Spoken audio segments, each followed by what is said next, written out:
Trump has been nominated for the Nobel Peace Prize. It's official?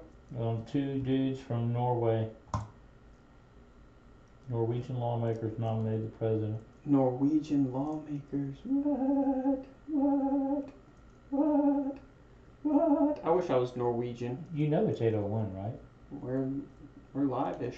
We're ish. I'm getting good. I'm making sure everything's working good. I know I'm working good. Are you working good? I'm always working good. I'm always working good. Making sure everything's good to go. Okay. Everything's looking like it should be there. Hey, we'll be live, technically live at 8:03. 8:03? Yeah. Oh, they can lick my booty hole. Making sure we're good. I think we're good. I think we're good. You want to go live? Live, bro? We're getting there. We are getting there. Where's my camera? Hi there. Oops, wrong button. Hey, there we are. We're live. Whoa. This is Josh Ankesheiln, and as always, joined by Chris Emmerke. What's up? What's up? What's going on? What's happening? Let's see. When's the last time? What did we talk about? We had that was with the hockey team. We had the boys. What's happened since then? There was the finals finished up. Right. I saw this meme. The Washington Capitals.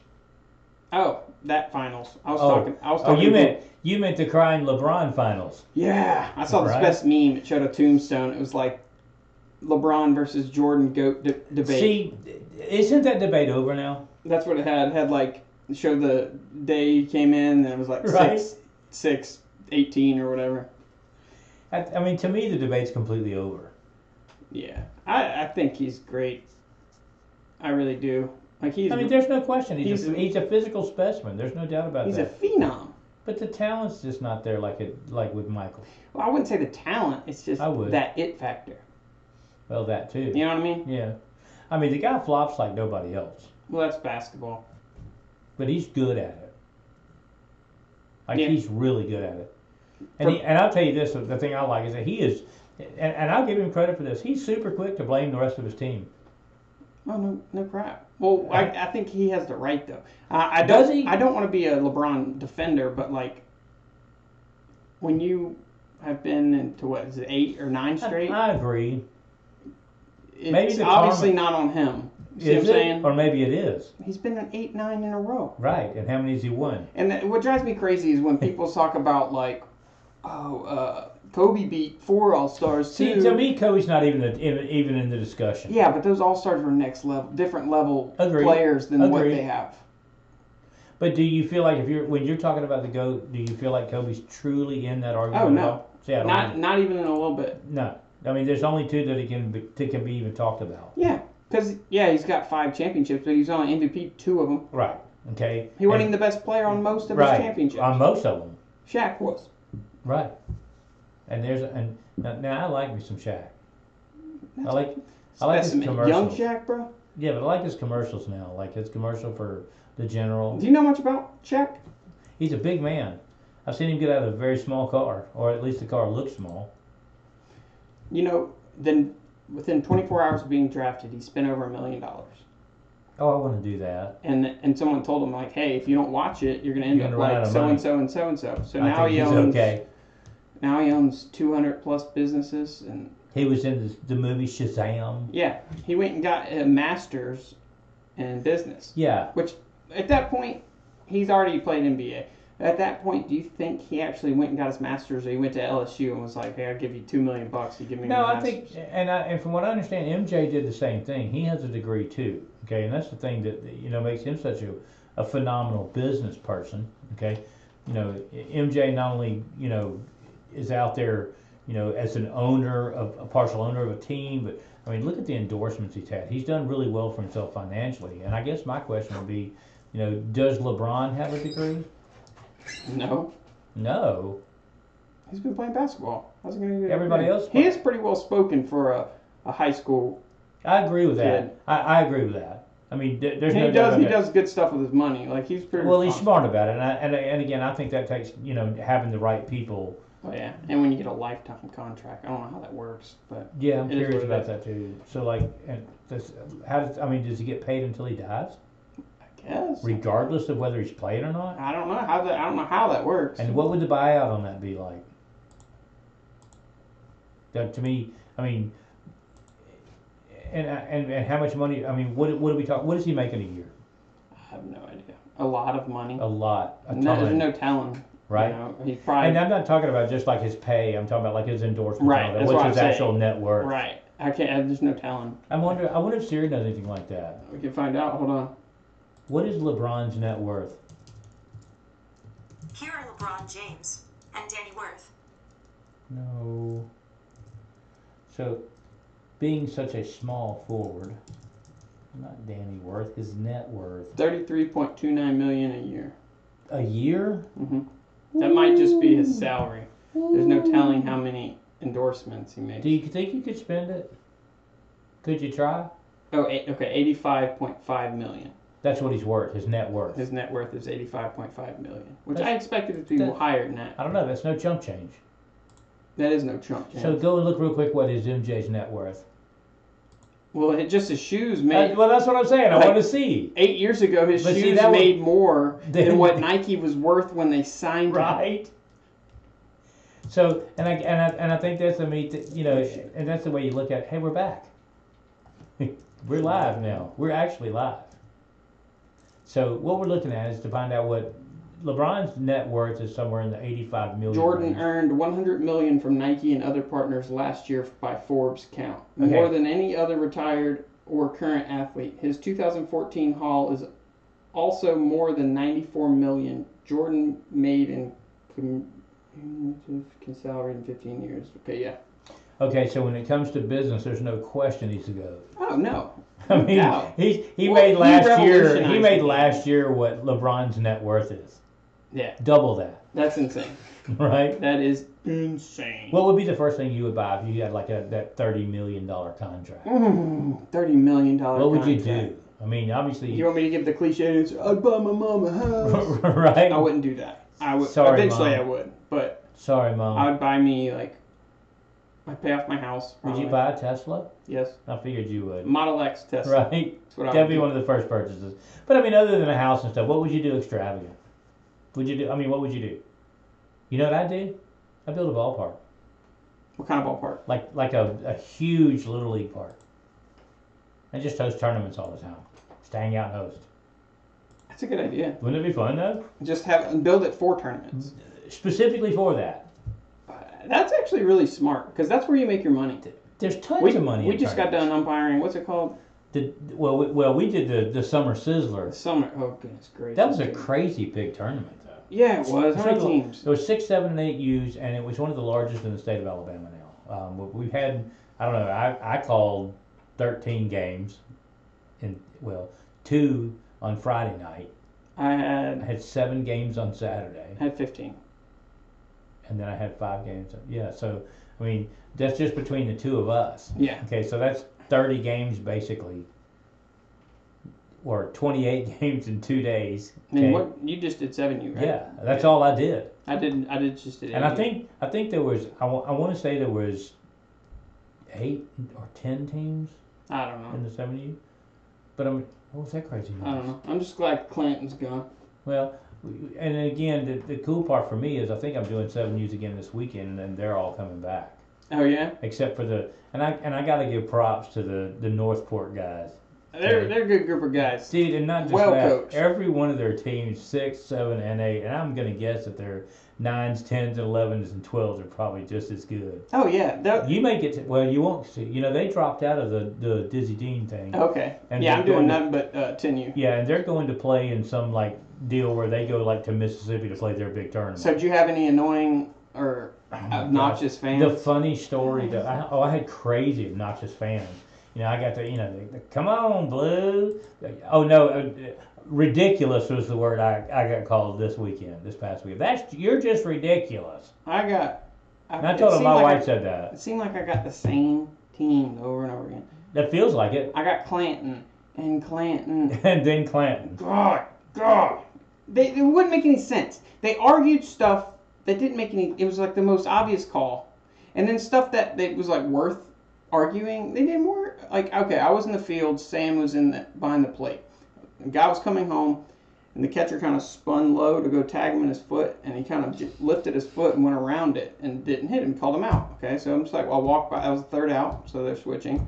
I walk back there with Sam, and the guy walks up and he's like, I love you guys, but he missed him.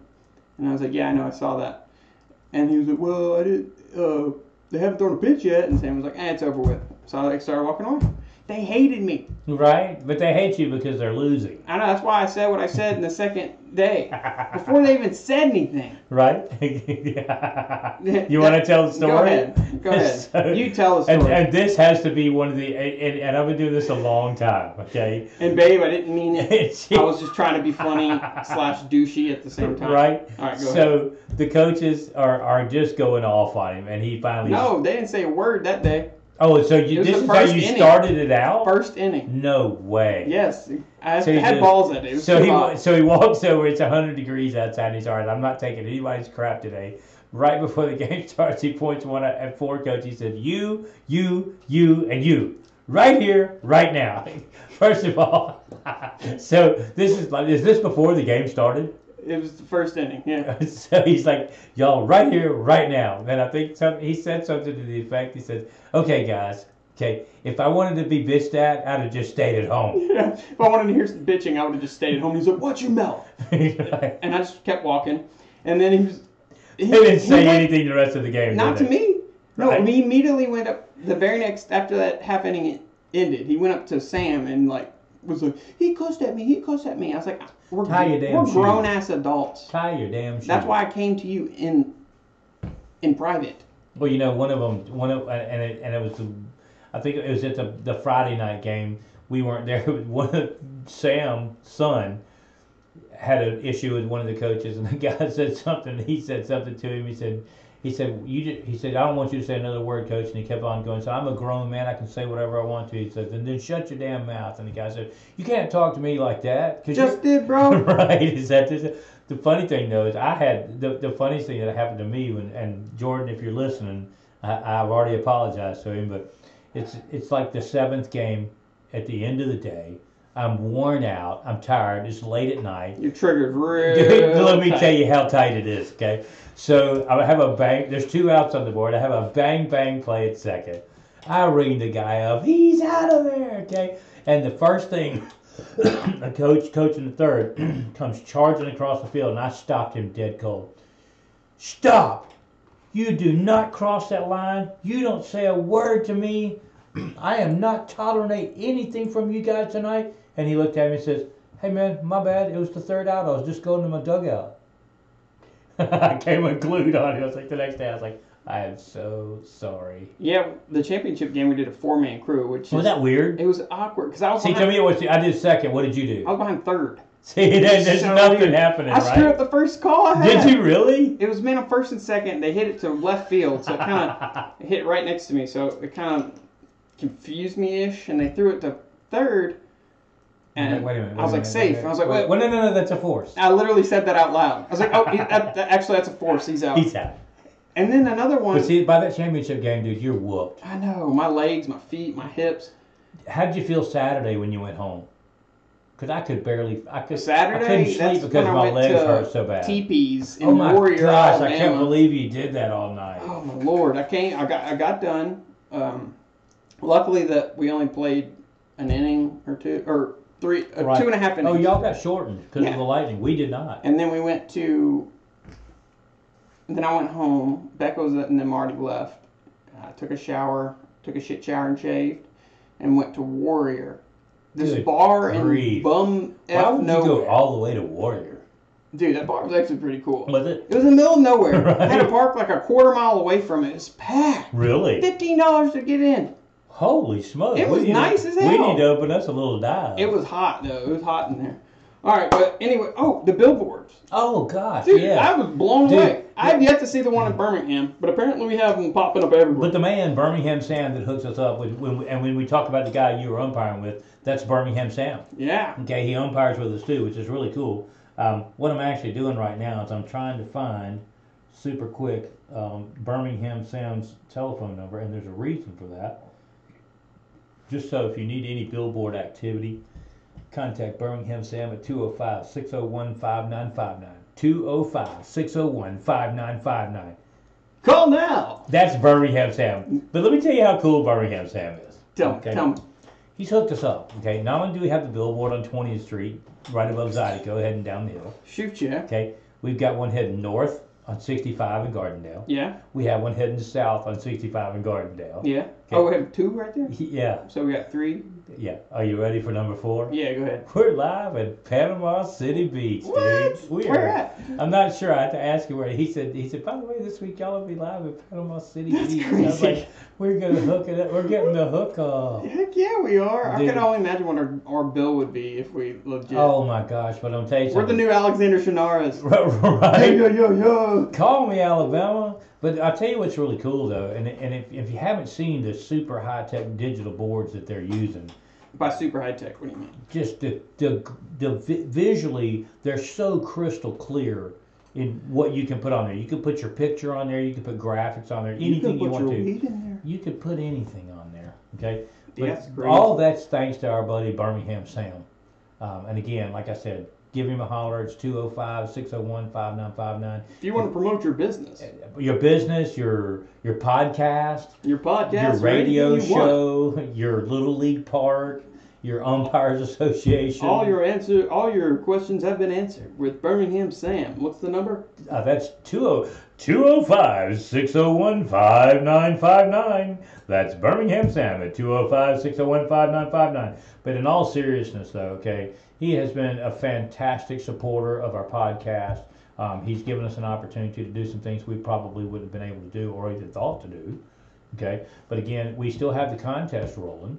Okay, we're looking to give away some sweet concert tickets. All you have to do is find one of our billboards, either in this town or in Panama City Beach, because I know you're all going down there, and take a selfie with it. Send it to us.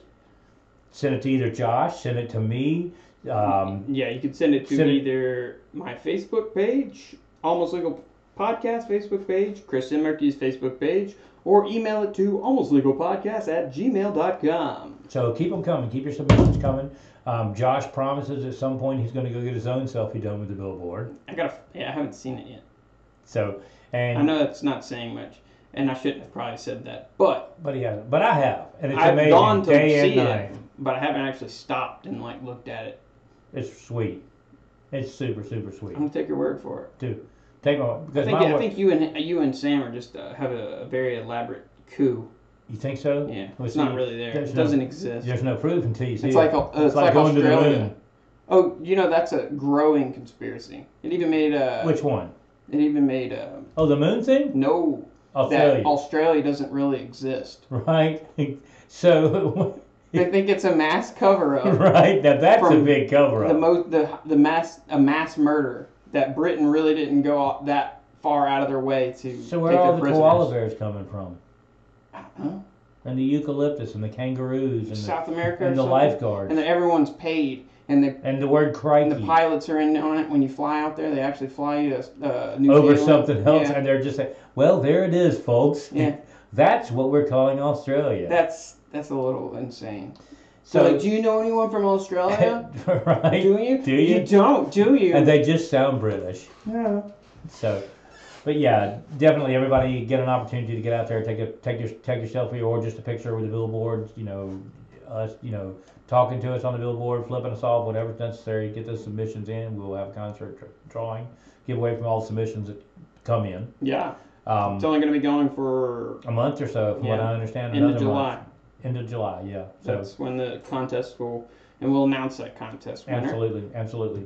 And again, while we're on the part of the show where we're encouraging you guys to do things, send us your ideas, what you want to talk about, what you want us to talk about, controversial topics. We're all about that. We are not afraid to hurt people's feelings. Hashtag true. Hashtag YOLO. Hashtag you right, YOLO.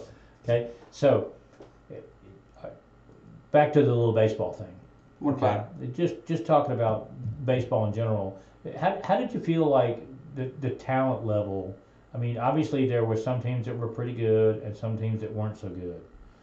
But what surprised me the most Yeah. was the difference to me is the level of coaching.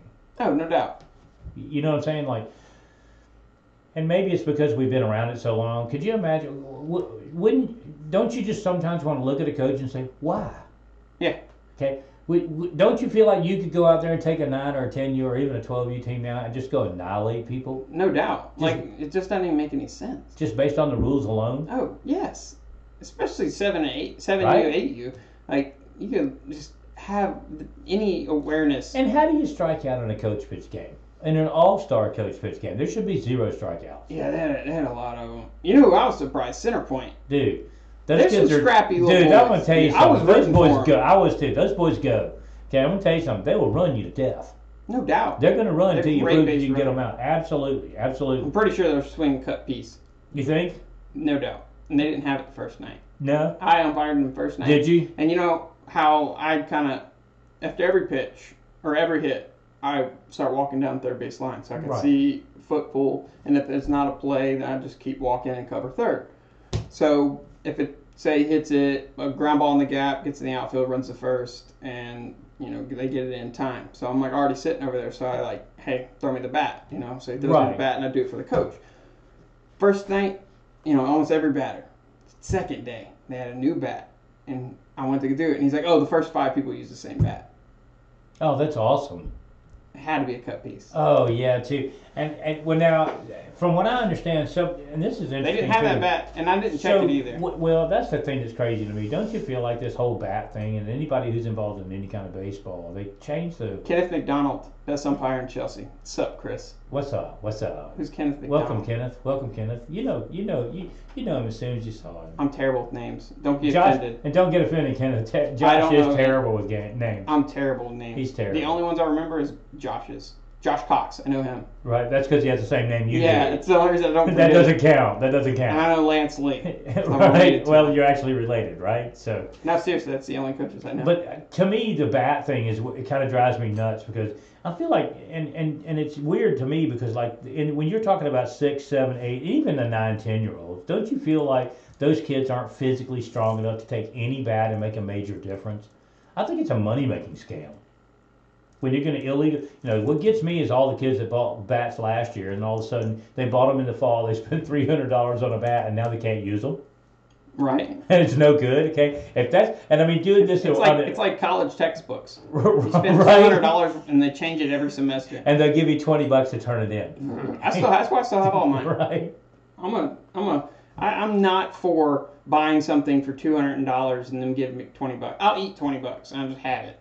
So I have to ask, in the age group you were calling, okay, because Chelsea is the local team here that's hosting this big tournament. Yeah. Was there a Chelsea team in the final for you? No. See, don't you hate that, though? They actually lost in a heartbreak.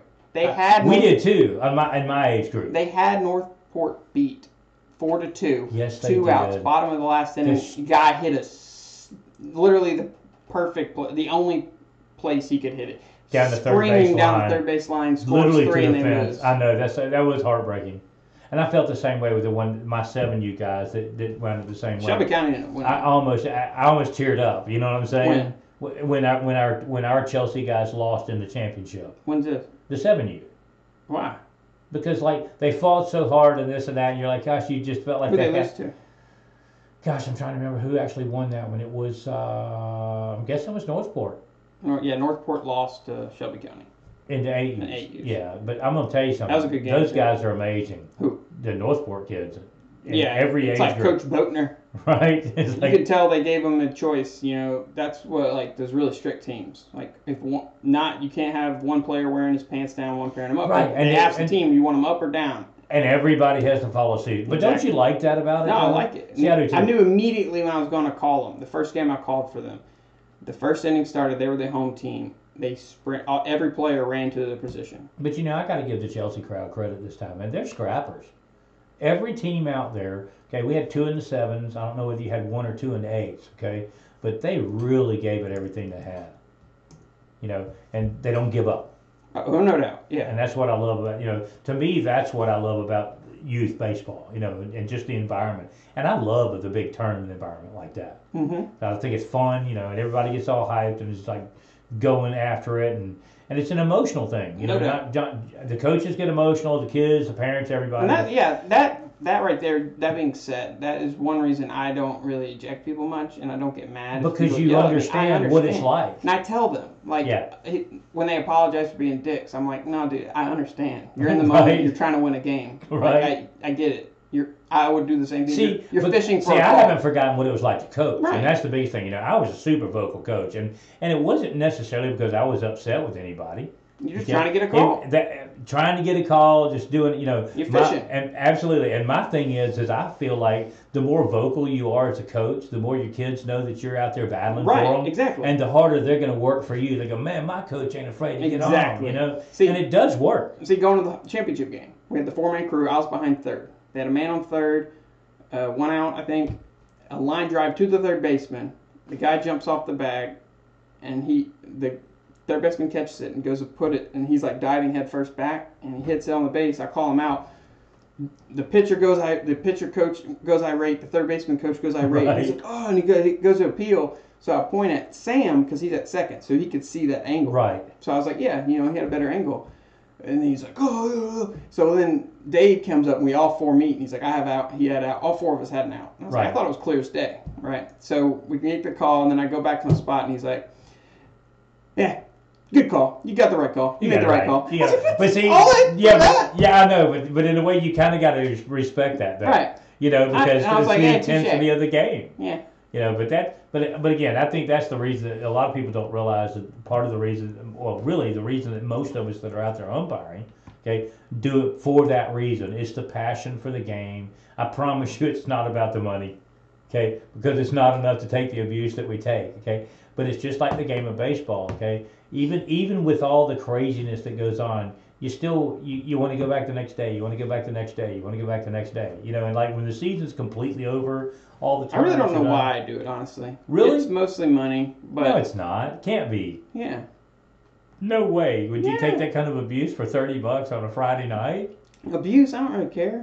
I know, but I mean, to me it's a love of the game, though. 9 times out of 10, someone that's going to... The more people know about baseball, the less they're going to complain. So the people that you realize that fast. They don't know shit. So, and if you're like me, okay, it's really easy to like put the kid with the mom.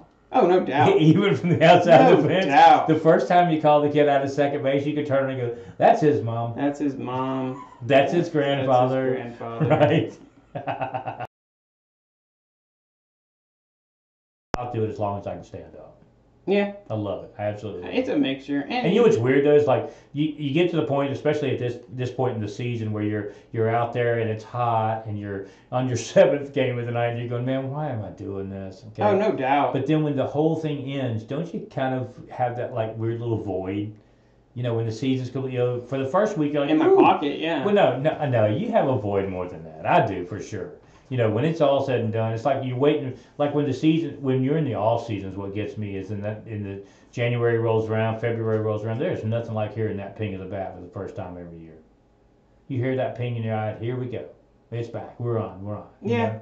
It'd be better if I could have more pull in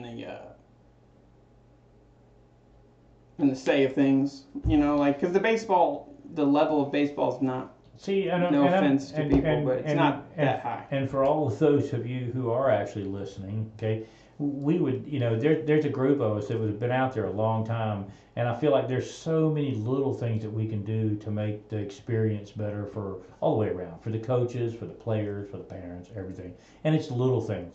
For me, you know, it's as simple as like, even like in a 5-6U game, okay, why has somebody not like made this little green pad with 2 feet on it that you sit out there in the batter's box and tell the little 5-year-old kid, go put your feet on the square him up and put your feet on the pad, okay? How simple is something like that? Don't care, because I don't call that age group. But you can't pay me. But can't pay me.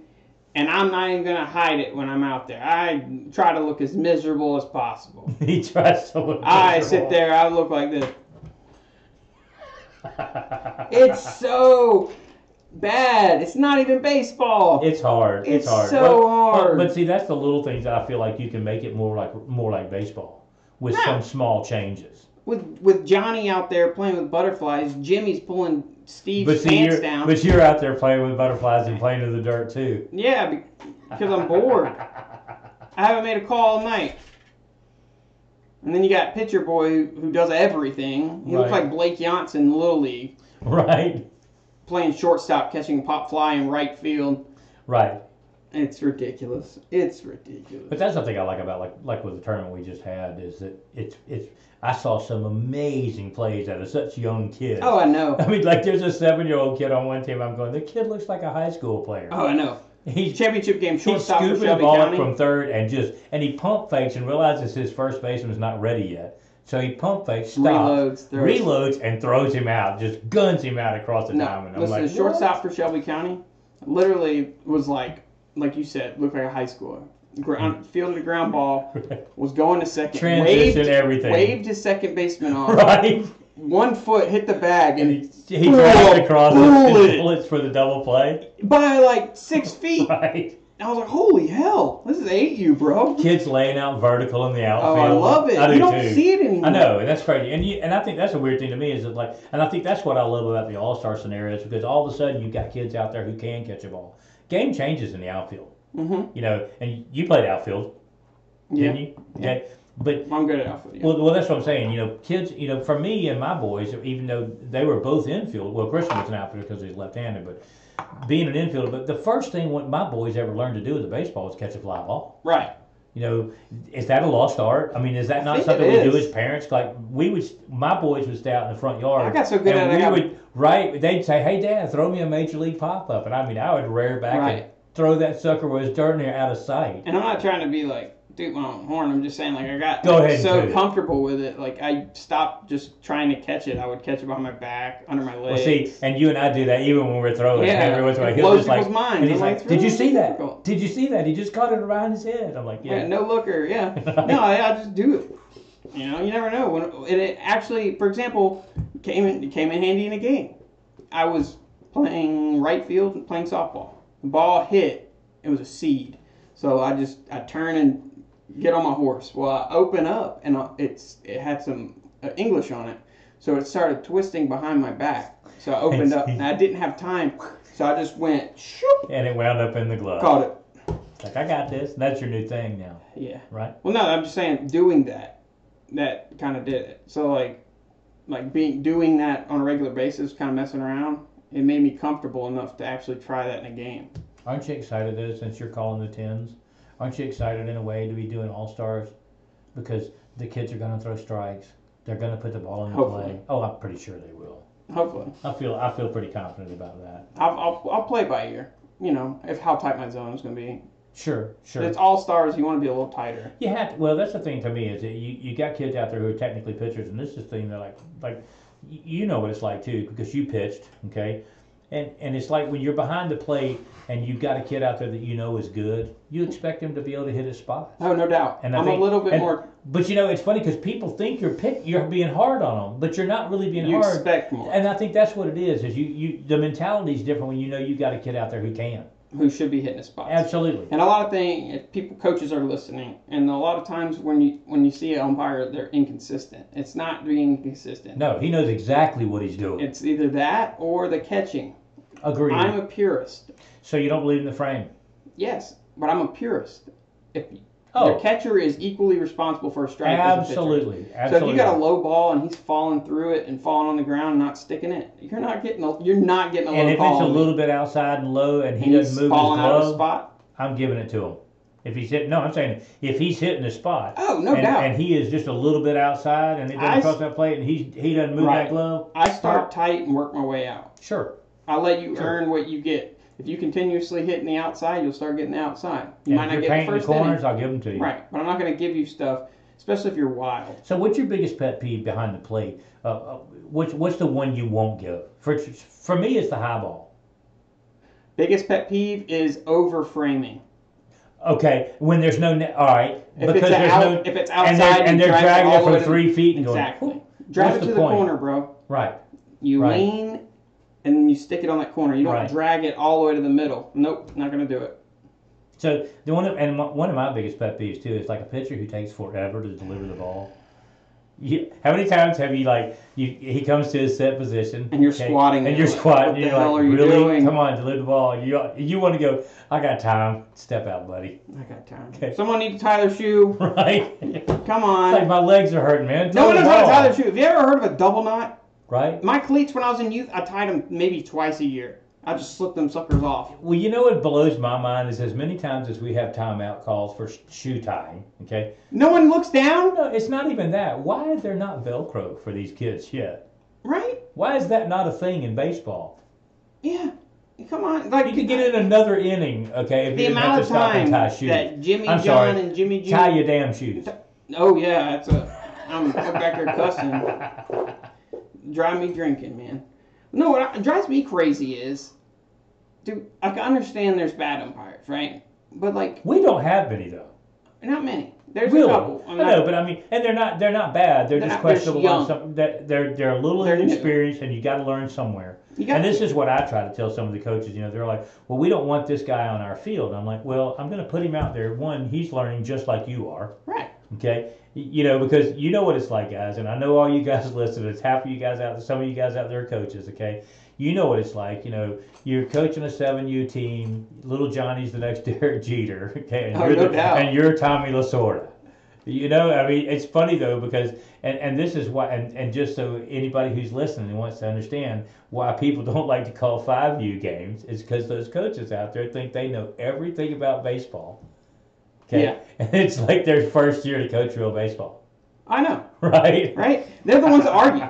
Right, and that's the hardest game. And the crazy part is that is the game with the most quirky little rules. What? 8U, 7U? No, 5 and 6. Or 5 and 6, yeah. There's more rules in If 5 the and 6 moon, than there are in if the 11 moon and is 12. at a half crescent, Right.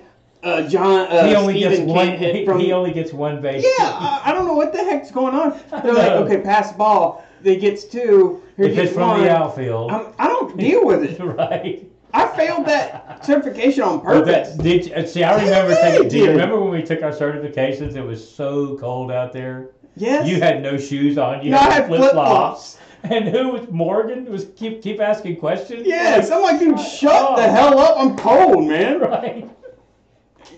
This isn't 2. This is the hook 'em horns. Like, I don't give a shit. This can be 2. I don't care. I want to go inside. No, it drives me insane. Like, when you're on a call and you make a call and they just act like, what am I? You think I'm just guessing out here? I blatantly just saw this. I can understand they have a biased view. Like, I totally understand. But some of it dude, like, I'm not guessing. Like, this isn't my first year umpiring. I've almost been 10 years. See, more pet peeves, okay? Like one of my other pet peeves is like, how many times have you been out there and said, never ever trust the board? Never-ish. No, but I mean, how many times does a coach look up there and say, there's 2 outs on the board and you got 1? Why are you looking at your clicker? Oh, I do. Some of us don't use a clicker. Some of I us don't know do. why that blows y'all's minds so bad. So everybody listen, just so you know, okay, this might be an opportunity for some of you guys to question Josh, but he's never taken a clicker out on the field ever. Have you First ever year. used one? The first year. I'm too old to remember all that. Everything. I can't tell you how many times I look down and go, hey, Blue, how many outs are there? I go, 2. But how often am I wrong? Oh, I'm not saying you. No, but you I'm just never missed asking. it. I know. Maybe it's just because like you have a mental way of doing it that. No, You just stay I in it. know the count. I know the Oh, I know. outs better without that. Maybe it makes you focus more on actually what's going on. That's exactly what it is. My zone was so inconsistent when I have a clicker. I was so Worried about dealing with your Right. clicker, right? And then foul balls would happen. And I would forget to click a strike or something. And then, but since you have it, it's like the Bible. Like it's there. It's the truth. Like, okay, this is it. Well, I only have 1 strike, but no, he hit a foul ball. I'm like, oh, sorry, I forgot to click it. Right. I mean, and don't get me wrong, and I think that's taken some years for me to actually get to where I do it like that. But I actually will. I don't look at my clicker unless I need to. You just have it right I here. just the automatically, inside strikes, yeah. balls, So yeah. I mean, if I'm back there calling and there's a strike, I click it, automatically. I don't even look at it. What I hope sometimes is that I didn't click it twice. Right. And I go, oh, well, now that's now we had one of those calls like that, okay, where everybody, and even the books were wrong this weekend. We were sitting there going, well, no, that's the 3rd out, or no, they were like, there's only no. They thought we had 2 outs. Me and Butch had 2 outs, okay, and they're like, well, that's out 3, and neither team said anything. So we were like, okay, Everybody change it up. Everybody change it up. I know. Like, what happened? Oh, this bookkeeper. And I was kind of dogging her to the other coach. Like, I was like, I feel a common denominator here. First, she was saying that we had to halt the game because she thought they were batting out of order. And I was like, most of the time it's just bad bookkeeping. And then, of course, it was, oh, my bad. So she goes back. Okay, then we got. I forgot little Johnny did score. So I think it was like, I forgot the score, but it was like 13-7. We'll say 13-7. No, 16-7. Okay, and then it comes back and she has like 11-13. I'm like, whoa. Whoa, that's a 5-run difference. That's 4 runs. Like, how is it that far off? Right. I was like, whoa. Okay, y'all get together. I'm guessing you went to the concession stand in that inning, and you just came back and started marking some squares in. Yeah, like, share some of that tequila, bro. Right. I don't even know. So, other pet peeve for me is, and I know you hear it all the time, and you just want to go, gosh, really? The coach is out there, and all you hear, the kid's on the mound, he's struggling, and all you hear the coach saying is, come on, buddy, I need you to throw me a strike. Oh, my Lord. Throw me a strike, buddy. Just really? Look, because he's out there throwing balls on purpose, right? If you would have just told me that earlier, right? I'd throwing you some strikes. No, I know, right? I just want to so bad go, hey, look, if you can't tell him what he's doing wrong, right? Shut up. Like, bend your back. You're killing even the little things. And Finish. I think that's the crazy thing to me is that I sit there and I watch these guys out there, and they're out there, I say coaching or not coaching, okay? There is so much available on YouTube. If you, I mean, I seriously still want to do that. I could build a car. I really want to start a network of channels where it's like the University of YouTube. Right. Where it's just a bunch of stuff to learn how to do things. A bunch of how-tos. Yes. That'd be awesome. That's how I fix anything in a car now. Oh, anything I know how to do. This whole podcast. Right. Right. Here's a YouTube experience. Dude, a year and a half ago, I didn't even know what the cord that plugged into a microphone was. Right. But now look at where you are. Okay. But I think that's the thing that amazes me is they sit there and they let them do the same thing over and over and over. And I'm like, dude, just holler at me. I'll send you some YouTube links. Well, I'm back there like, okay, say if he's throwing it like I'm Don't not, you? I'm like do doing you like still critique? subtle. No, I'm just subtle little things Right. like reaching out. Like, right. Say, hey, get long, buddy. Yeah. That's my thing. Push and finish. How many times have you said it? Yeah. I'm a purist though. Right. Like I was having this conversation with Sam. Every time, okay, when I started pitching and stuff, so like I am the exact same thing, exact same pace, exact same thing. That's the only every single way I time, learned how to do it. Well, when I started, I was wearing boxers, so every time I would pitch, by the end of the game, I had a red circle around my crotch, okay?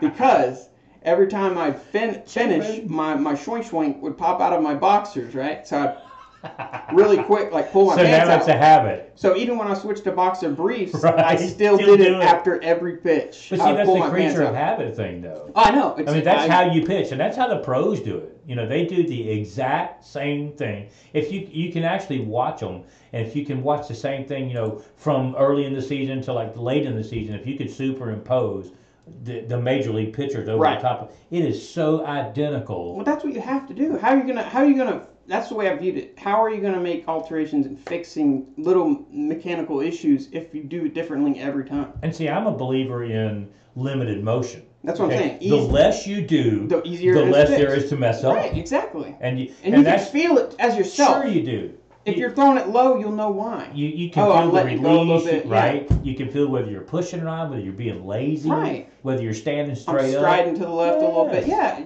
and they don't get that in their head. Like I don't think they see the bigger picture. It's funny because like when you and I go before a game and throw, okay, right. Even when you and I are just throwing like that, my mechanics are identical every time I throw the ball. And if I do something and I say 0-1 or whatever, I go okay. And my brain automatically starts going adjust. Then you adjust too much and take a small child. Well, sure. Things. No, Sure. We haven't thrown in a while. Actually. We hadn't. Well, you know, I had to stop there for a little while. The arm was killing me, but I'm good now. I'm getting old. No, I don't think that's what it is. No. I don't think that's what it is. How long have you been umpiring in Chelsea? Gosh, I want to say, let's see, Kerry graduated in 2011. That puts him, 2011, that puts him 4 years in high school, so that would be 2007. So probably 12, 13 years. I don't math good, so yeah. 12, 13 years in Chelsea alone. And I probably coached, I don't know, 40 full seasons of baseball. having 2 kids playing, regular season, fall ball, and even after my kids were done and out of high When are we school. going to coach as a team? Well, see, Christian and I coached a 13-14 team. Yeah, I remember that. Which was a super lot of fun because that's Super lot of fun. Oh, absolutely, because that. it gets to the point where now they understand the mechanics of the game. You start teaching little things like, one of the things like how to control your base pass. Where at this age, pretty much what we're calling, it's just those strikes. As long as you're not walking people, everything's good. But learning how to control your base pass, reading pitchers.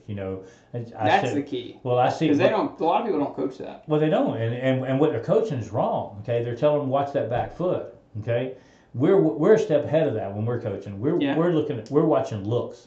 Mm-hmm. Okay, we're counting looks. If the kid's one looking, yes. Yeah. If he's one looking you every time, the second time he one looks you, we're going on the look. As soon as he starts to roll his head back, right. Okay, but you have to. You're playing odds and percentages. It's the purest game of numbers there ever was. Right. Okay, and that's what I love about baseball is anybody can play it. Okay? Oh yeah. And anybody can be good at it if you understand what you're supposed. Like some of the younger kids that I teach when they're batting, I teach an approach at the plate. Which is. Everybody else, you see those kids up there, and you can see it in their face, especially when you're calling behind the plate. The kid's up there, and you can see the terrified in his face, and he goes, "Oh God, just don't let me strike out." Okay, you're done. You're done. Absolutely. Okay? It's all mental. You've got to go up there with hit. a job to do. Who said that? Yogi Bear. Maybe Yogi I Bear. think so. Yogi Bear did, yeah. But it's one of those things I try to teach them. If you got a man on second, we're wanting to hit behind the runner. If you got a man on third, we just want to put it in the grass in the outfield somewhere. If you got nobody on, we want something on the ground on the left side. I mean, you gotta. Little things. And if you have that mentality of a job to do every day, you're focused on, especially with these younger kids. Okay, your job. If you're focused on what your job is, okay, you're less likely to be concerned about, oh Lord, let me hit the ball. Exactly. And I think you'll find that's why I never was excelled as I was a good hitter, but I didn't excel as a consistently good hitter because I wasn't mentally tough at the time. Right. Because I'd get 2 strikes, shit, I'm out. Wouldn't it be crazy? Wouldn't you love to go back now, though, knowing what all the intricacies about the game? Yes. Wouldn't you propose everything so different, even at high school age? Exactly. Wouldn't you go and do it so different Everything. now? Oh, my gosh, yes. But I wouldn't be where I'm at right now, though. What do you mean? Because I'd have done a lot of things different. How good I would have been at sports if I would have taken it with different mentality. But I think everybody's that way. I think that's something that just comes along with the maturity and the time around the sport. Oh, yeah, it doesn't matter what sport you're talking about. I think the longer you are, the more you kind of open your eyes to the details of the sport rather than just the physicality of it all. Even like with football. Right. That's the main thing I was thinking of. I didn't really think of. I play cornerback and receiver. I didn't really tendencies. I don't really care about that. Film, I was just whatever. I'm just covering the guy in front of me. Right. I didn't really pay attention. I didn't get their play sheets and their percentages. I didn't care. I didn't know. I didn't care. I didn't think it mattered. Defenses. Right. I didn't think it mattered. Right. My job is to get that guy. But now I think about it, I'm that made much more.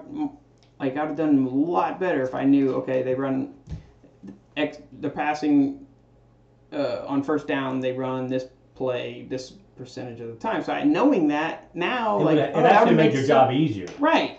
I'm okay, so I can be anticipating a hitch, instead of a go or a post or a deep route. See what I'm saying? See, as a player though, when you were back as a player, I didn't think about any of that. But how did you as a player, whether it be baseball or football, how did you feel about the officials?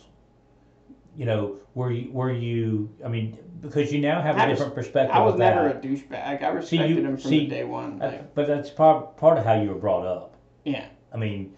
And I always had a almost unnatural unbiasedness. When I see something, I see something. Even that way. If I'm playing a game and everyone's complaining, I'm oh, he was out. He made a good call. Now my favorite thing is you're calling the game and it's not even Chelsea. It's 2 other teams from somewhere else, and they're going, call it the same on both sides, Blue. There's no agenda. That's what I'm saying. And I'll tell you the crazy part is, and a lot of people don't realize this about probably you too. I don't care if it's a kid. I've been personally coaching. I'm actually harder on them. Right. I'm actually harder on them because I know what they're capable of and what I expect them to be doing. Right. Okay. When the play happens, I have no concept in my head of who that kid is. And I do that on purpose. Absolutely. Who the coaches are on the side. Doesn't matter whether I like them or dislike them. I'm going to make the call based on what I saw. Yeah. Period. Yeah, I don't even, like, if there's say I'm at first, I'm in the field. There's a ground ball to shortstop. I don't follow that. Right. That's how you miss calls. And Right. you learn that when you get older. You follow where the play should go. Right. You can't do that because your eyes have time. You don't have time to adjust. So if you're Right. following the ball and then you see it right, boom, boom, boom, boom. There's three things you got to see. You got to see the catch, the guy hitting the foot, that guy's foot. No. As soon as it goes, I make sure it's a clean. He fields it And cleanly. you immediately then turn I to the bag immediately that it should go to. And I look there and what am I looking for? And listening. I was going to say, do you hear calls like I do? Oh, I can almost call Somebody asked plays me, at first with my eyes well, shut. see, that's the thing. Somebody asked me the other day, I said something, there was a call I had, and I looked at the coach. I said, guys, they were arguing about the call as a play at first. And I said, guys, that wasn't even close. They said, yeah, it was close. I was like, no. If I saw it and I didn't have to think about what I heard, it wasn't that close. No doubt. You know what I'm You saying? can hear clear as day. Especially absolutely. the older they get, the easier it is. Absolutely, because the weight of them hitting that bag You hear sounds so you hear different. and they're throwing it harder. Right. You hear the ball that hit the mitt and then pop, hit the glove. Yeah, or hit the right. base. And it's a distinct sound, absolutely. And the Especially older they get, 9 years in for me. Oh. I forgot how many you said but it's 3 years more. So it's 11 easy years. though. But you could literally make those calls with Right. your eyes closed. And I'm not making a call. Like, I'm not guessing. Like, I know what I'm No. looking for. No. I'm looking for him to either touch that bag or him to touch him. And the other call is when the kid slides under and he gets to the bag before the tag's made on his chest, Oh, and that they go drives him. ballistic on you. Like, I understand. He I should have do been too. out. He should have been, okay. But don't get mad at me, But get you mad at the learn to tag. see. But you learn to see two things at one time. Okay. You've learned to see when that foot touches that bag and when that glove touches that player, That's what regardless you're of whether looking it's for. on his head or in his That's chest. that's all you're looking Right? for. And, that's And what the you other learn. call is the one where the kid tags the guy. Okay, he tags him on the helmet before he gets to the bag, and you call him out, and they're all screaming, "Well, he got under the tag." Yeah, he sure did. Okay. One big one that even after it rained. This is after it rained and we got back on the field. Was that the craziest rain? That was some heavy rain. My I don't know how goodness many gracious, dude. Those tents were canopies destroyed. folded them up like dang origami. Okay, so second base is sticky. Yeah. Okay, so there's a shot hits a left field. He throws it to second. He slides. And I was all anticipating calling him safe. Like I could tell by He the never got there. never got there. So And I was that's just sitting something there they and can't see I either. just kind of was like give the like oh shit He didn't he's make out. it. They went irate like oh it's terrible. And then I heard him talking when I was sitting at first later. He's like, dude, I had the perfect angle, blah, blah. Really, bro? I'm 5. Right. You had That's what gets you had me to too. technically have the same angle as me, Right.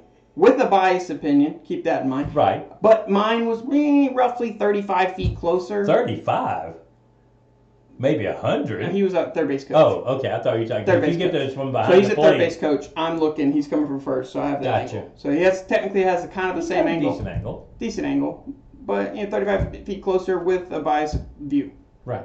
I saw it clear as day. Technically, maybe I had a better angle because he was kind of looking from the opposite side of the base. Right. So he was 2 to 3 inches short, just stuck. And I was like, okay, if he did make it, then why did he reach out at the end? And the kids give you tells. Yeah. And that's the thing. If they watch, the kids will give you the tells. Oh. My favorite thing is the guy. He tagged him, and the guy, and then the little kid goes, "I missed him." Right. Right. He just flat out says, "I The missed coach him." looks at him and says, shut the hell up. Hush up, boy. Hey, you know you Shut got your mouth. you know you got to ride home with me. Yeah, I know. Okay. So the other thing I love is, and what's your opinion on this? Don't you love it when every single time there's that one coach who every single time he's safe, he's safe, he's safe, and he makes the call for you even if he's out by 20 feet. Right. And you're like, dude, do you really think All that's he's doing going is to change stirring what up I'm doing? the moms. Right. What? He's out. What? He's safe. I don't know what's going on. No, yeah, I know. Just all damn day. You're just like, dude, just get off my back, man. Like, I'm calling a game here. How many times? And that's the thing that people don't realize. And I've started using this one. This is one of my favorite things to use. You know, and they say, hey, Blue, that was a terrible call. And I'm thinking, okay, how many calls, balls and strikes included? You're the plate umpire. Okay. How many calls, balls and strikes included, do you think you make in a game? North of 100. Way over 100. Easy. How many pitches do you think are thrown? Probably 300. Okay, and you're gonna bitch about one? Right. Okay. I don't math good, but that's right. That's percentage. My brain says, okay, if that's my numbers, I'm going to college. That's on a north full of ride. 98%. Right. Well north. I'll take that all day, son. Absolutely, absolutely. while your son's batting 200. 200, So lick right? my butthole. And that's my other thing is that these guys, and my other thing is that my kid, he knows how to bat now. He's batting like 800. What does Bob Wanneker keep in the book? Well, that's what they. Have you ever heard of this thing called a fielder's choice? Dude, Will Wanneker had like a 900 Right. batting average every year. Because his dad kept the book. Right. He's like, dude, I had 900 batting average. Oh, really? Well, I've literally never seen you hit. Right? I'm just kidding. He actually was pretty decent. But he didn't have a 900 batting Nobody average. has a 900 average, even if you're 7 and 8 years old. Yeah, I'll tell you, you want to hear someone choke? This guy. World Series, man. Really? I went 0 for 11 in the Really? World Series. Shit, yeah. So don't you wonder how that kind of stuff happens, though? Dude, I had the yips. Was it man. it's a yip thing? It's a mental I was thing. nervous as hell. Was that what it was? You Yeah, think? yeah, I was. I was so nervous, man. All these Amish people around me and stuff. In Kansas, Wichita, Kansas. Wichita. You know what's crazy though? Okay, when I was in 9-10, we were in the state tournament. And I was in Mississippi. Bases loaded, down by 1, 2 outs, 3-2 count. Outside corner, I watch it, strike 3, game over. That was my all-stars. Boom. World Series, down by 1, bases loaded, 2 outs, 3-2 So count. that's a Outside bad corner, number for watch you. it. Strike 3, That's bad the number World for Series you. over. Yeah. Same bitch, too. It's So- like God's like, all right, I gave you another chance. Don't blow it. Oh, you blew it. Okay. You blew it. So did you see the video of the kid recently? And if you haven't seen it, it's part of the reason I love this game like I do. Okay, it's a high school game, and I don't know what 2 teams they were, but if the kid is pitching the last out of the game against his best friend growing up, Right. they're on opposite high school teams, and this is to go to the state championships. He strikes the kid out. Okay, the team comes rushing out to the mound to congratulate the pitcher. He pushes his team aside and goes and consoles his best friend at the plate before he goes to celebrate with his team. That's I'm like, awesome. That's huge right there. You know what I'm saying? That's huge. So, other than high school, what was your favorite age group when you were playing ball? And what sticks out in your mind? Favorite year? Yeah, Just like age group. Favorite year, I think I told you about this. not counting high school. Right. Favorite year would be probably the 1 year my dad coached. It was a year before I moved here. I wanted to catch. My dad was like, I'm not buying you a left-handed catcher's mitt. See, we did it Crazy. for Christian too. Well, see, in Mississippi, they supplied you with like a supply bag with like bat and helmet, catching gear, stuff like that. Well, lo and behold, No way. they had a left-handed Really? catcher's mitt. So in we had that to go bag. shopping, dude. That was the best year ever. I had a $60 Walmart Copperhead. Right? I hit so well that year. That was also the year where it was a spring break tournament. We had 6 people show up. And by 6 people, we had 2 of them were outfielders. And this is 9-10. So, like that kind of outfielder. Like, you Right. stick them out there. Right. We asked them, like, hey, can we, will you let us play? And it was like, it's up to the other team. They said, yeah, okay, cool. So we had just 6 people. just the infield. Right. We had me and Evan, which Evan was our If good. it goes to the outfield, who goes to get it? Right?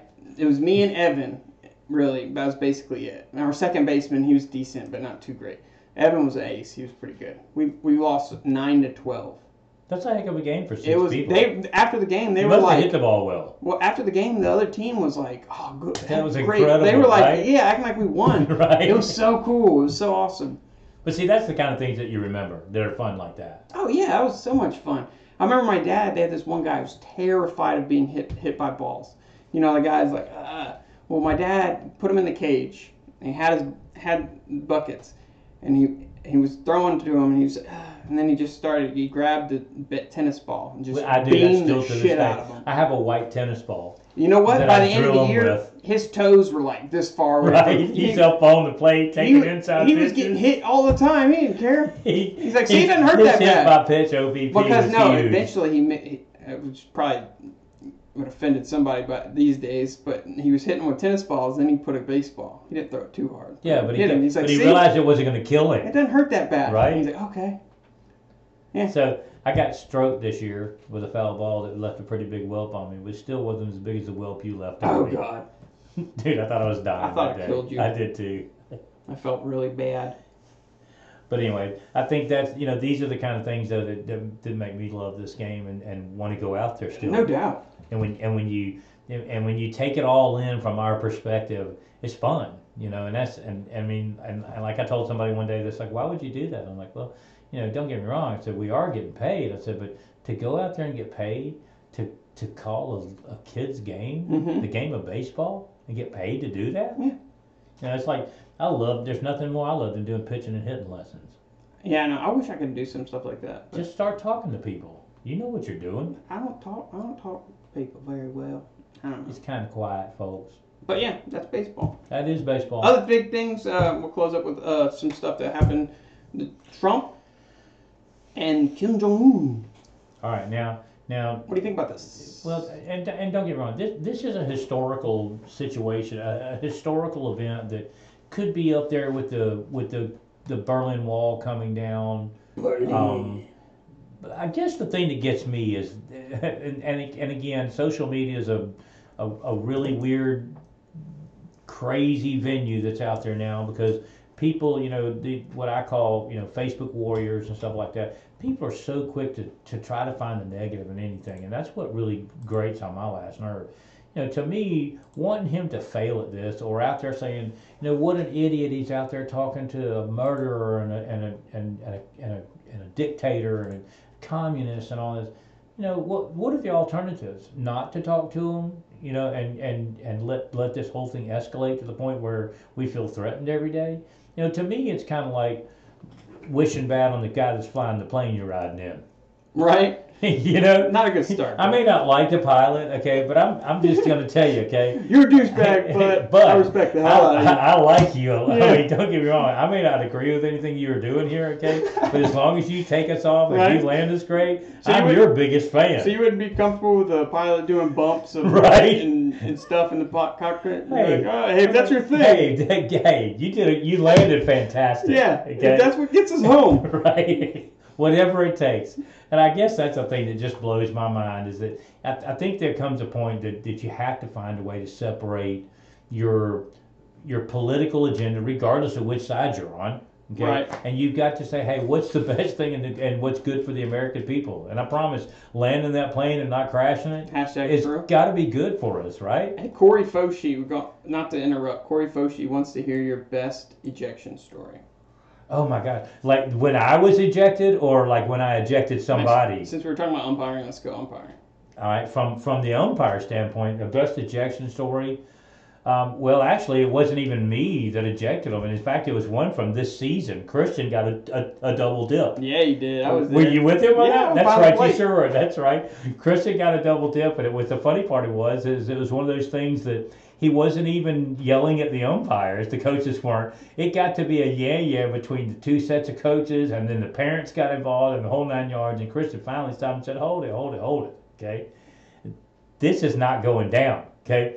So he said, and then he said, if you say one more word to it, and I think there was a coach on the one side was super just hype about. You want me to tell the whole thing? I was there. Okay, so first off, they had this one guy. I admit he is a little edgy and steps on some toes, but his son, just encourages kids, right? though. But his son is one of the most aggressive base runners I've ever seen. I've seen him multiple times this year score on a walk, right? Like 5 times.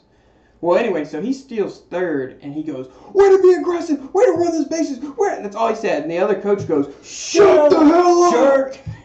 And I'm just like, holy hell, douchebag, Jesus. And then that's when Christian just immediately just like, you're out of here. And then he gets in his face, and then other old coach gets in his face, and then all of a sudden see Chris and Ben just like sprint over there. Christian spitting seeds in the dude's face. And I'm just sitting there like, having my popcorn. I was like, I should probably be over there. I don't know. I threatened to throw an entire like a whole like you set always of bleachers out. Bleachers out. That was fun too. But I mean, it's like I did have one this year, Foshi, that was kind of funny. The guy was on me so hard, I finally turned around and I said, just so you know, that Shoney's is looking for their mascot. And that guy? Yeah, and I tried to. And I'm sure he was drunk. Yeah, we think he had a few. And I finally turned around and I had when I finished the game, I went to our fearless leader and I said, you may get an email. Yeah, you might get an email. Just might get an email. Y'all too. Y'all might get an email from Clinton.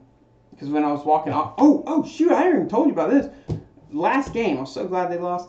I hope you're here. I hope you're listening. Anyway, so I was going to go walk off, and then one of the coaches says, yeah, that's right, walk off the field. And I didn't hear what he said after that. So I literally stopped turned not around. walking off. No, turned around and walked off their dugout. Right. And I get over there, and the guy gets my face. I had no idea what the hell he just told me. He's like, he looks at my face. He's like, "You're just sort of terrible." And I was like, and then I was like, "What?" And the other coach walks up and said, "What did he say?" I was like, "I have no idea." Good game, guys. And just like walked off. Good game. But you know, it's kind of funny because I think to me, I've learned after all these years of doing this, it's almost more fun not to eject them. Oh yeah, And just watch them steam. Leave them, let them sit out there and steam for another 3 or 4 innings, or another really fun part what they do, pin them to the dugout. Oh, yeah. It's like putting them in timeout, or like telling them to put their nose in the chalk circle. I need to get me one, dude. I still have yet to eject anyone. You've never ejected anyone? Never, not once. Unbelievable. Not even close. I got ejected from a fall ball game one time. I don't know why. Like, I'm not intimidating or anything. I've told people not another word. And usually that does the trick. Yeah, I don't say a dang thing. Maybe that's because you're so badass. I don't know, maybe. I'm like, "Coach, not another word." He's like, "Oh, another word." I'm like, "Coach, one more word and you are out of here." And Coach, I have to give Christian credit. Those 2 guys went right outside the fence, and he stood there and he said, "Not another pitch will be thrown to you guys are in the parking lot." Oh yeah, they immediately, when I walked off, they immediately apologized. Like, I don't care. Dude, I am so sorry. Yeah, I'm like, dude, it's cool. I told him what I said. I was it's like, all good, man. It's part of the game. See, that's the is. way I feel about it. That's why I really don't eject a lot of people. You know, you could eject somebody almost every Some game. people are over the line, and I get that. Agreed. I mean, and it's like I said the other night when I was so tired and everything, and he came rushing across. Had it not been the 3rd out, and he was rushing at me about the call, I probably would have tossed him. How do you know Scott Golden? How do I know Scott? He's a pickleball man. Yeah, pickleball. That's a pickleball man. What you play? I met him playing. We met at Black Watch when we were playing a little thing they used to hold what they call shootouts down there, and he and I just kind of had a conversation while we were waiting to play and stuff, and just kind of got to know each other, and it's been pickleball ever since then. And if you hadn't ever played pickleball, it's something you ought to check out. We're trying to get Josh to come play. I feel like I like it too much. You will, I promise you. It's super addictive. I don't need any more hobbies. Yeah, but it's so much fun. I'll try it. I'll definitely have to make you come. I'll try. That'll be fun. I'll try. And for people who don't know what it is, take a look at it. Look it up on the internet. It's something that you can find. Look up like Pickleball National, something where you can see some really good stuff. A guy named Aspen Kearns, one of the best out there. To watch him play is absolutely stunning. People describe it. How do I describe it? It's kind of like I describe it like miniature tennis or giant ping pong. Yeah, that's what I said. Told to Scott. Is it like the baby of tennis and ping pong? It's not really, and this is the thing too. You know, when you first hear about the game, the way it was designed for, you know, so that anybody could play. It was actually designed with an older crowd in mind. But when you see people like Scott out there playing all this, and Ryan and that worked, you know, that called with us some this year. Right. These guys are out there not playing, dude. They're out there stroking that ball, dude. They'll put a whelp on you. Okay, they're out there hitting that ball, and I'm just going to guess that there's times that they're probably hitting that ball and it's pushing in the 80-mile-an-hour range. So it's a super aggressive game. You play a really hard game. You play a really finesse game. They call them dinkers and bangers. But definitely, you should definitely come play with us sometime. I'll tell you what, this is a true story. The first time I went to play, one of our infamous old leader Joe, okay, in our umpiring situation, invited me to come play, and he said, "Hey, come meet me. We're going to come play." And I went up there, and this is a true story. And I walked into the place, and there was like 4 or 5 old ladies playing, and I'm like, "Is this really where I'm supposed to be?" And I thought to myself, well, you know, I told him I was going to do this, so I'm going to stay and I'm going to play. Okay? Right. Well, first of all, at the time, these old ladies schooled me. Okay, I went home going, man, I just got schooled. Okay, but then I started to learn a little bit, and then somebody finally invited me to go play in what's called a shootout, and that's where I met Scott and his brother Chris and some other the better players and stuff. And when you realize that the style and the finesse of the game and what a real workout you're going to get, it hooked me. It hooked me, and I was like, this is something I absolutely love. It's something I'll play literally. That's another thing I'll do too. As long as I can stand up, I'll be out there playing. So you should definitely join us. And there's more rules to it than anything. You will definitely. Well, yeah. We were supposed to get into some Trump and stuff, but I liked how we just went into baseball. It's kind of light today. I like that sometimes. It was light. We'll get into more of the usual next week. The usual. The usual next Something's week. flashing in here. But yeah, make sure y'all comment maybe like your tell us craziest umpire scenario. Tell us some of your, either whether you're coach, player, umpire, a fan. fans, right? Because I remember like one of my first years, remember that dude put me on Facebook? That was my nickname for a Oh, while. I forgot about that. I've seen some terrible umpires. But this is the worst that had his picture out there. They took That's my beautiful. picture, bro. I'm like, come And how on. many? And that's the last thing. How many times have you had people, especially with modern technology today? My favorite thing is when people say, "I've got it on film right here. You want to see? You missed that call." Yes. Show me. My other thing, my other biggest pet peeve is, I'll tell you what'll get you thrown out faster than anything. Pull that rule book. Whip out a rule book on the field with me. No, read the rule book. I remember I told a lady to Google it. I was like, dude, just be quiet, Google it, and then when you read the answer, just you can say sorry. So you or can just- apologize, and we'll accept that. You're fine. Right? Don't worry about it. And the thing they don't realize when they break out that rule book, 90% of those rules is like, okay, this, up to the umpire's discretion. The word discretion is used an awful lot. Yeah. There was a rule one time. So yeah, this is Jake the and I- rule if the umpire feels it's in play. So Jake literally in the truck one day read it cover to cover. Yeah. Okay, just to try to find a rule about something. We never found it, but at the same time in the process, he literally read it and we analyzed every rule and said, what exactly does this mean? Okay, it's a pretty extensive rule book if you start to read it. Okay, but that's the thing is that even after reading it, a lot of people don't understand what they've read. no, they don't. Kind of like a lot of times we don't understand what we said, Sure. even in here. But anyway, Okay, last situation on a call. okay. They had, I forgot what happened. It was a timed call. And this is basically like the appeal process situation. Oh, Okay. yes. Time was called. What is the appeal process when there's no pitcher? Right. So the time was called. And there's men on first and second. It was kind of doing that little swagger way where it's like and I'm like, time, pointed to first. I started walking back to home. Well, I look up and he's at second. And then he go to pitch, and before they go to pitch or something, the coach is complaining to Sam. He's in the field, I'm behind the plate. So Sam points at me, and the coach says something. I said, "Do what?" And I was pointing at first, ready, but I wanted him to say it. Like, what are Right. you wanting me to do? I'm not going to just automatically assume what Right. you're You talking can't about. give them the call. Right. I said, "Do what?" And he's like, "Oh, he doesn't know what we're talking about anyway." So after the inning, I tried to help I you, was like- buddy. by the way, I knew exactly what you're talking about. He was supposed to be at first. I called time already. And he's like, "Oh," I was like, "That's why I was pointing." Right. I had a situation that's kind of weird. All like you that. had to say is he was supposed to be at first. I said, "Yes, I already called time. He's back on first."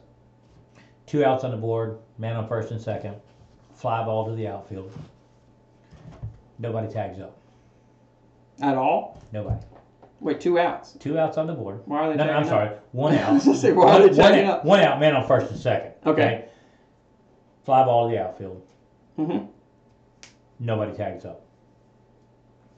Guy on second scores, guy on first scores. They throw the ball back to second, Mm-hmm. and they want to know why 1 run doesn't score. Wait, where were the runners? First and second. None of them score. Right. Right. Because the kid that's You out. said 1 run. That kind of threw me off. I'm just saying that they wanted to know why the first run didn't score. Because it's like it's equivalent to a force. It is a force, but at the same time, the kid that's out is the kid that was on second, Right. not the kid on first. Okay, but if the kid was on first, would have run scored. This is a nice question because he wouldn't, right? Because it's a point of catch, right? See, that's what I'm saying. If he doesn't tag, well, he's still got to make. You still have to make the out at first. Right, but if you say they didn't tag up and they go and you throw it to first and you appeal and go to throw it to first and he's out. Right. There's no run scored. No run scored. Okay, It's right. still a force. That's what I thought. But I thought that's But it took. I even had to stop and go, "Gosh, did I get that right?" right. You know, because I everything's happened. The place is going nuts. 2 runs are scored, and then finally the kid throws it from the outfield to the plate, and the guy's standing playing, and the coach says, "Throw it to second base." Now everything's calmed down. You want to now. hear a ballsy call? Right, and I had to make You the wanna hear call one? though. Championship game. 1 out. Bases loaded. Pitch. Guy hits it. Jake calls time. No run scores, which would have been a winning run. No pitch. He's out. He left early. Oh my gosh, that is That so took hard to call, dude. balls. That's what I'm telling you. Ooh! Even No, though North runners was out, out, he he's like, left that early. took balls. Right? No, And then another one we had, this was Clinton, and I'm surprised they didn't catch it. They were right there. No one, like, the guy caught it, and there was men on first and second. So they rounding a guy round second that was on first. It just stops, runs straight through the infield. And doesn't go back in succession to the bags, right. Did they not see this? He went from third back to first? Yeah, he went halfway, right. And he went straight through the infield, went back to first. I was like, no one's and you can't give that. That's what I try to explain to like, people. There's no awards in baseball. I give them this. I'm like, you gonna say something? Did you see what I saw? And as soon as the pitch is thrown, I'm like, he's there. Right. He's there. He's safe. But yeah, be sure to comment your favorite or craziest or dumbest or whatever you want to see moment with an umpire. But yeah, that's going to be it for this week. Absolutely. If you like what you heard, please rate, subscribe on iTunes, Google Play, any podcast app you will like. That'd be awesome. I'll be your friend. Or you can just subscribe on YouTube. Hit the bell icon. That way you can know when we go live. We go live every Wednesday at 8 p.m. Central Standard Time. Josh will be solo next Wednesday. Will I? You will, unless you find a guest. I'll find one. Because I'm flying out. Anybody want to come on the show with me, please tell me, because I'll be flying hung solo. Oh, crap. I will be, won't I? You will. Okay. I'll get something together. Don't worry about it, guys. If you have It'll all be good. Yeah, if you want to be on the show or you have requests for content on the show, just, if you have my personal number, hit me up there. Or email almostlegalpodcast@gmail.com. The shirts are still available, limited quantities. We are out of larges in the gray, and I think I just sold my last large in the white as well. We have extra large, mediums, and smalls. We will definitely order more larges next time. That seems to be the most popular size. Yeah, there's a lot of large people. And don't forget to get your picture with our billboards. Whether you're here, 65 North, South in Gardendale, 20th Street heading down the hill to Zydeco, and of course now if you're at the beach, Panama City. Yes. Be sure to share this with anyone and everyone you know. Let them share it. Let it grow. Be my friend. Help me grow this. Those of you who actually know us, don't be afraid to private message us on Facebook or text us DM about or topics or whatever you want to talk about. Give us something crazy. We'll go for it. Yeah, I don't care. Even if it's the new growing conspiracy of Australia not being real. Huh? Very possible. Very possible. Nah. But until next week, guys. Thanks, Chris. See you.